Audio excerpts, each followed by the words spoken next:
할렐루야. 영천교구 성도 여러분, 한 주간 평안한 시간 되셨는지요?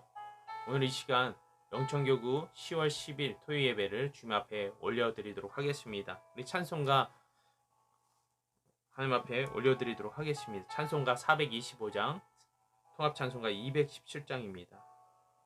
찬송가 425장, 통합찬송가 217장. 주님의 뜻을 이루소서. 고요한 중에 기다리니 진흙과 같은 날 빚으사 주님의 형상 만드소서. 주님의 뜻을 이루소서. 주님 발 앞에 엎드리니 나의 맘속을 살피시사 눈보다 희게 하옵소서. 주님의 뜻을 이루소서.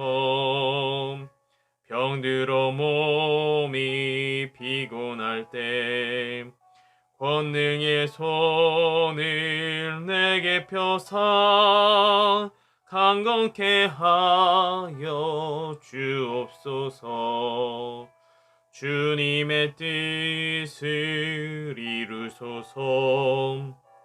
온전한 나를 주정하사 주님과 함께 동행함을 만민이 알게 하옵소서. 아멘. 자, 우리 사도신경 하심으로써 주님 앞에 신앙 고백 드리겠습니다. 전능하사 천지를 만드신 하나님 아버지를 내가 믿사오며 그 외아들 우리 주 예수 그리스도를 믿사오니 이는 성령으로 잉태하사 동정녀 마리아에게 나시고 본디오 빌라도에게 고난을 받으사 십자가에 못 박혀 죽으시고 장사한 지 사흘 만에 죽은 자 가운데서 다시 살아나시며 하늘에 오르사 전능하신 하나님 우편에 앉아 계시다가 저리로서 산자와 죽은 자를 심판하러 오시리라. 성령을 믿사오며 거룩한 공예와 성도와 서로 교통하는 것과 죄를 사하여 주시는 것과 몸이 다시 사는 것과 영원히 사는 것을 믿사옵나이다. 아멘. 할렐루야. 이 시간 우리 함께 말씀 보도록 하겠습니다. 말씀은 시편 139편 1절로 4절의 말씀입니다. 시편 139편 1절로 4절의 말씀을 제가 봉독해 올리도록 하겠습니다. 야훼여, 주께서 나를 살펴보셨으므로 나를 아시나이다.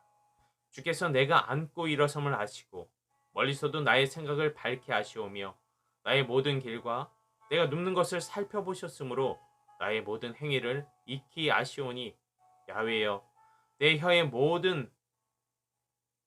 말을 알지 못하시는 것이 하나도 없으시니이다. 아멘. 돌아오는 주일부터 우리 교회는 대성전을 성도들에게 개방하게 되었습니다. 사회적 거리를 유지해야 하기 때문에 많은 인원이 성전에 들어가지 못하고 제한적 인원만 각 예배 시간별로 참석을 하게 되었습니다.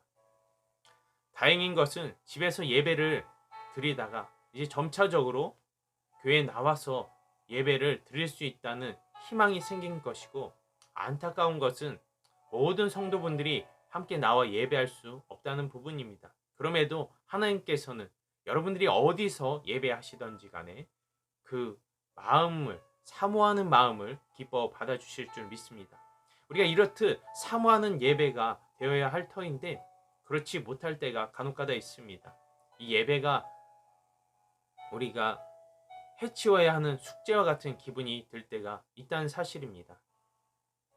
예배가 내 마음 가운데 찾아와서 내가 하나님 앞에 아뢰고 귀한 말씀을 듣고 묵상하고 그것이 내 삶에 되새겨지고 또 기도 가운데 하나님 가운데 내 마음을 드릴 수 있는 예배라면 상관이 없지만, 많은 예배 가운데에서 이번 한 주도 내가 예배를 드려야지, 이번 수요일도 금요일도 해치워야 되는 그런 예배가 되어진다면 그것만큼 괴로울 것이 없을 것입니다. 그런 와중에 제 영상 역시도 어떻게 보면 우리가 함께 드리는 이 예배 역시도 하나의 짐이 되는 것은 아닐까 하는 제 마음, 걱정스러운 마음이 들 때가 있기도 합니다. 우리가 영혼에 충격이 주어지지 않으면 사실 형식에 불과한 예배가 되어질 수밖에 없게 됩니다. 형식만 남은 예배는 이 구약의 이스라엘 백성들이 경험했던 것과 같이 그들이 성전에 가서 하나님 앞에 예배할지는 모르지만 그들의 마음은 이방신에게 찾아가 다른 것을 쫓는 삶을 살게 된다는 것입니다. 그래서 오늘 저는 호람데오라는 제목으로 함께 말씀을 나누기 원합니다. 제가 이 말씀 설교를 준비하면서 이런 생각을 해봤습니다. 성도님들이 보시고 있는 이 영상이 끝나고 나면 과연 나는 어떤 모습일까? 설교를 전할 때에야 신실해 보이고 누구보다도 하나님을 찾는 사람처럼 보일지 모르지만 그 말이 끝나고 난 뒤에 내 삶의 모습이 영상으로 비춰졌을 때 나는 과연 떳떳하다 말할 수 있을까? 라고 질문한다면 전 아마도 낯이 뜨거워질 것입니다. 제가 정신 이상자나 마음에 문제가 있는 사람은 아니겠지만 사고에 문제가 있는 사람은 아니겠지만은 육신의 욕망을 쫓지 않으려고 해도 제 눈과 귀가 한달음 달려가 욕망을 쫓는 모습을 제가 볼 때가 있기 때문입니다.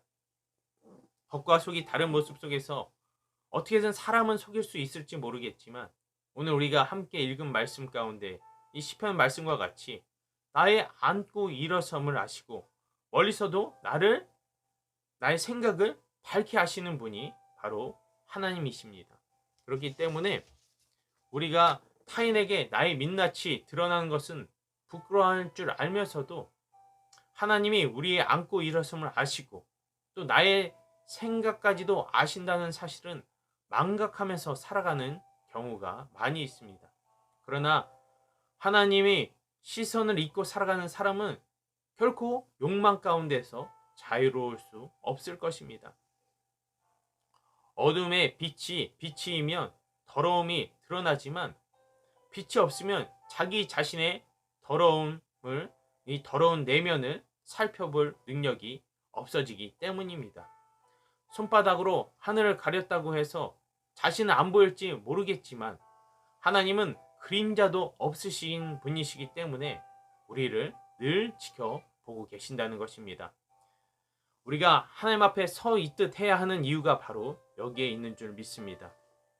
내가 하나님 앞에 떳떳할 수 있을 때에 세상 가운데서도 우리는 떳떳한 삶을 살아갈 수 있습니다. 사람은 속과 겉이 다르면 병이 들게 되어 있습니다. 이중적인 삶은 괴리감이 찾아오기 때문에 마음의 병을 일으키기 때문인 것이죠. 이 세상에 많은 사람들이 가면을 쓴 채로 살아가고 있습니다. 우리 믿는 사람들 역시도 어느 정도인지 모르겠지만 가면을 쓴 채로 살아가고 있는 사람들이 있습니다. 겉으로는 밝은 모습을 보이고 있을지 모르겠지만 그 내면은 만신창이가 되어서 언제 골마 터질지 모르는 삶을 살아가고 있는 것이죠. 그것은 결국 언젠가 문제가 발생할 수밖에 없게 된다는 것입니다. 호람데오, 하나님 앞에서 사는 삶이 되어야 하는 이유는 하나님에게 자잘못을 우리가 심판받기 위해서가 아니라 나의 영혼육이 건강해질 수 있는 유일한 길이기 때문인 줄 믿습니다. 이것이 바로 하나님과 동행하는 길이고 하나님도 좋아하시고 나도 좋아하는 삶을 살아갈 수 있기 때문입니다.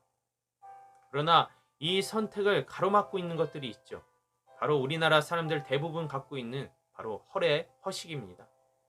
우리나라 사람들은 자신의 사회적 지위에 따라서 평균적으로 어떠해야 한다는 생각들을 다들 가지고 있습니다. 그래서 어떠한 대학에 가야 하며 어떠한 곳에 취업을 해야 하고 어떤 사람과 결혼을 해서 어떠한 품위를 유지하며 사회적 지위를 얻고 살아가는 것이 옳다고 관념적으로 우리들은 바라보고 있습니다. 그렇기 때문에 이 수준에 미치지 못한다고 본인이 판단되어지면 그때의 패배의식을 가질 수밖에 없다는 것입니다. 그래서 요즘 사람들은 이런 것들을 감추기 위해서 자신의 이런 그 핸드폰에 많은 사람들이 보는 SNS에 자신이 먹는 음식, 자신이 여행 간 환경, 이런 모습들을 곧잘 올리기도 합니다. 나는 이렇게 잘 먹고 있고, 잘 놀고 있고, 심지어 멋진 자동차도 구매를 하면서 자신의 그런 부족한 부분들을 감추려고 애쓴다는 사실입니다. 이는 젊은 사람들 뿐만 아니라 우리 나이 드신 분들 역시도 비슷합니다. 내가 가지고 있는 것을 바깥으로 표출했을 때에 자신의 가치가 증명된다고 생각하기 때문입니다. 그것이 성공한 인생이라고 우리는 생각하기 때문입니다. 내 안에 진리가 없을 때 질서도 없고 허무하고 뚜렷한 방향도 없습니다. 때문에 자신의 부족함을 밖에서 찾으려는 모습이 짙게 나타나게 되는 것이죠. 저 같은 경우에는 사람들 가운데 인정받고 싶은 생각이 참 많거든요. 이게 왜 그럴까요? 그것은 말 그대로 인정받지 못한 내면의 공허함이 있기 때문입니다. 그럼 열심을 내서 인정받을 수 있도록 노력하면 되지 않을까 이렇게 말씀하실 수도 있을 것입니다. 그런데 이상하게도 노력은 하지 않으면서도 사람이 인정도 받고 싶어 합니다. 말도 안 되는 소리라고 이렇게 들리실 수도 있겠지만 주변으로부터 인정받아 보지 못한 사람은 자신의 진가를 잘 알지를 못합니다. 늘 칭찬보다는 훈계를 들어왔기 때문에 이 사람이 교만할 수는 없을지 모르겠지만 반대로 확신을 갖지 못하는 사람이 된다는 것이죠. 확신이 없는 사람들은 성취감이 대부분 없기 때문에 노력을 해도 칭찬을 받는다고 생각하기보다는 또 훈계를 받는다고 생각을 하기 때문에 노력을 크게 공을 들이지 않습니다. 결국 이러한 한계를 극복한다면 성공할 수도 있겠지만은 대부분은 자신을 가둬버린 채 자신은 인정에 목마른 사람이라고 살아가게 된다는 것입니다. 그러다 보니 다른 사람들한테 좋게 모습을 보여야 하기 때문에 자신의 좋은 평판을 위해서 좋은 사람으로 살아갈 수밖에 없는 것이죠. 그것이 결코 좋다고는 말할 수가 없습니다. 모든 사람들 가운데 인정을 받고 싶은 욕구가 그 내면 안에 뿌리 박혀 있고 결국 허무한 마음이 그 마음속에 남아져 있기 때문입니다. 이런 사람의 삶이 어떻겠습니까? 차선책으로 선택한 착한 모습은 진짜 나의 모습이 아니기 때문에 결국 마음적으로 힘든 삶을 살아갈 수밖에 없게 된다는 것입니다.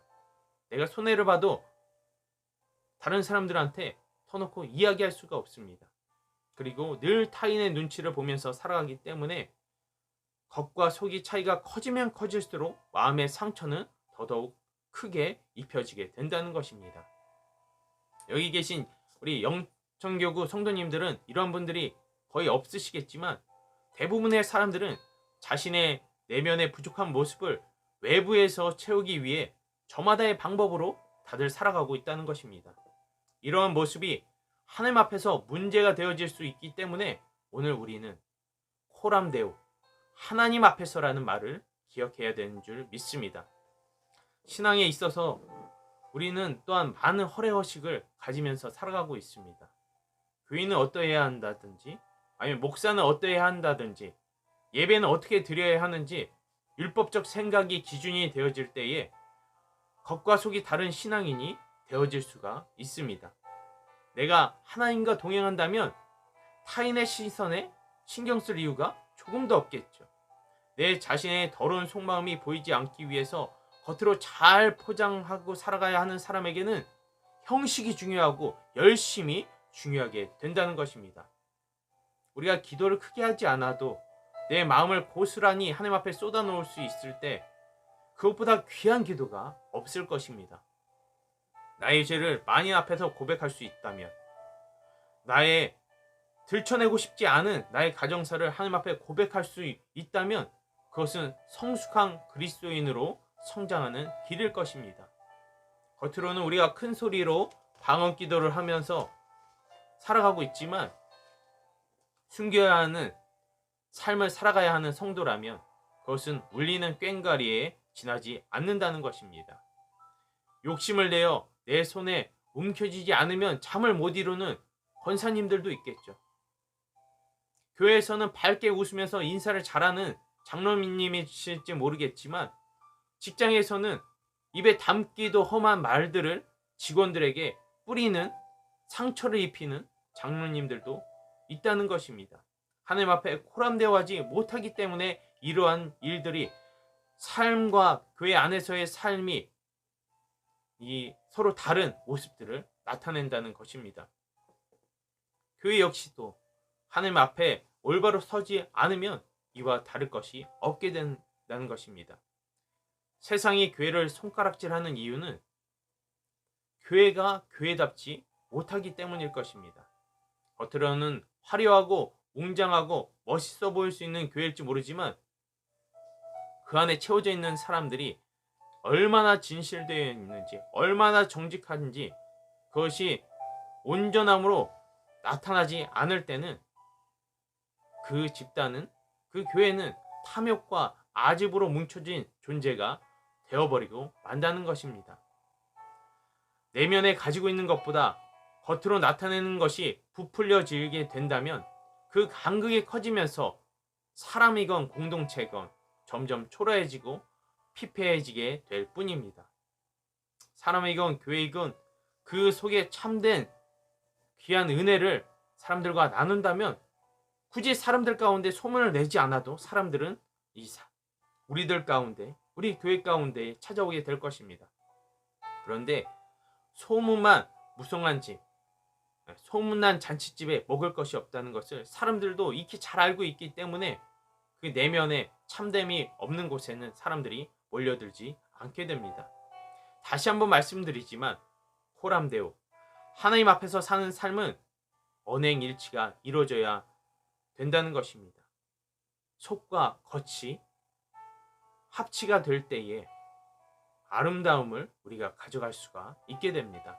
하나님께 정죄함을 받을까 염려함으로 살아가는 것이 아니라 하나님께서 기뻐하시는 것을 우리가 함께 기뻐할 수 있고 하나님께서 즐거워하시는 것을 우리가 함께 즐거워할 수 있을 때 하나님의 안타까워하심을 우리가 함께 느끼면서 살아갈 수 있을 때 우리는 진정한 우리 자신, 내 마음의 속과 내 겉모습이 합치된 삶을 살아갈 수 있게 될 것입니다. 그렇기 때문에 잘못된 방향으로 나가고 있는 우리를 하나님께서 가로막으시면서 올바른 길로 계속적으로 보여주고자 하시는 이유가 여기에 있습니다. 그것이 바로 성경 말씀이며 회개의 기도로 변화되려는 우리의 모습이 되어야 될 줄 믿습니다. 수년간 신앙생활을 하면서 우리가 추구해야 하는 것이 오늘 말씀드린 이 코람데오의 삶인 것입니다.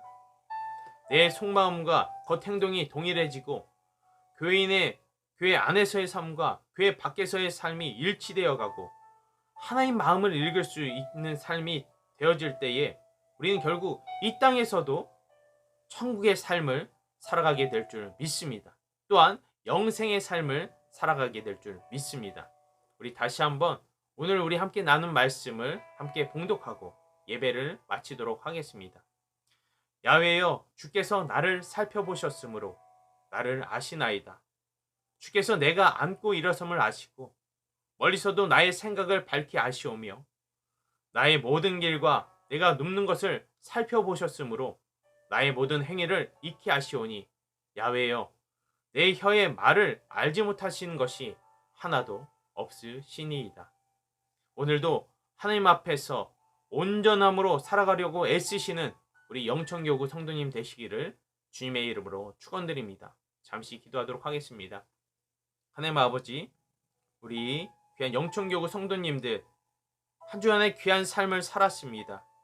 하나님 앞에서 그 삶이 어떠한지를 낱낱이 드러나게 되어질 때에 우리는 마음의 어려움이 있을 수도 있겠지만 그것 가운데에서 잘못된 부분이 있다면 회개할 줄 아는 용기가 생기게 하여 주시옵고, 또 감사의 시간이 있었다면 그것을 감사할 줄 아는 우리 입술의 고백이 나타나게 하여 주셔서 우리 예배가 허례허식이나 어떻게 보면 풀어야 할 숙제와 같이 밀려놓은 숙제와 같은 예배가 되지 않게 하여 주시고, 하나님을 사모하고 하나님의 말씀을 깨달음의 기쁨이 될 수 있는 귀한 시간들로 채워지게 하여 주시옵소서. 내일은 또한 주일입니다. 주일에 예배에 사모하는 마음으로 나올 수 있는 분들도 계시지만, 또 가정 내에서 아버지 온라인으로 예배드려야 하시는 분들, 몸이 편찮으셔서 예배하여야 되시는 분들도 계십니다. 그들의 마음도 주님께서 기뻐 받아주시고, 또한 그들의 건강과 그들의 육신의 연약함을 치료하여 주실 뿐만 아니라 문제까지도 해결하여 주셔서 우리들의 삶이 주님 가운데 맡겨져서 나의 마음이 평안하다 말할 수 있는 귀한 삶으로 나갈 수 있도록 인도하여 주시옵소서. 주님께 감사드리오며 이 모든 말씀 살아계신 주 예수 그리스도의 이름으로 기도드렸습니다. 아멘. 우리 주기도문 하심으로써 주님 앞에 주기도문 하심으로써 오늘의 예배를 마치도록 하겠습니다. 하늘에 계신 우리 아버지여, 이름이 거룩히 여김을 받으시오며 나라가 임하시오며 뜻이 하늘에서 이루어진 것 같이 땅에서도 이루어지이다. 오늘 우리에게 일용할 양식을 주시옵고, 우리가 우리에게 죄 지은 자를 사하여 준 것 같이 우리의 죄를 사하여 주시옵고, 우리를 시험에 들게 하지 마시옵고 다만 악에서 구하시옵소서. 나라와 권세와 영광이 아버지께 영원히 있사옵나이다. 아멘. 우리 하나님께 영광의 박수 올려드리겠습니다. 감사합니다.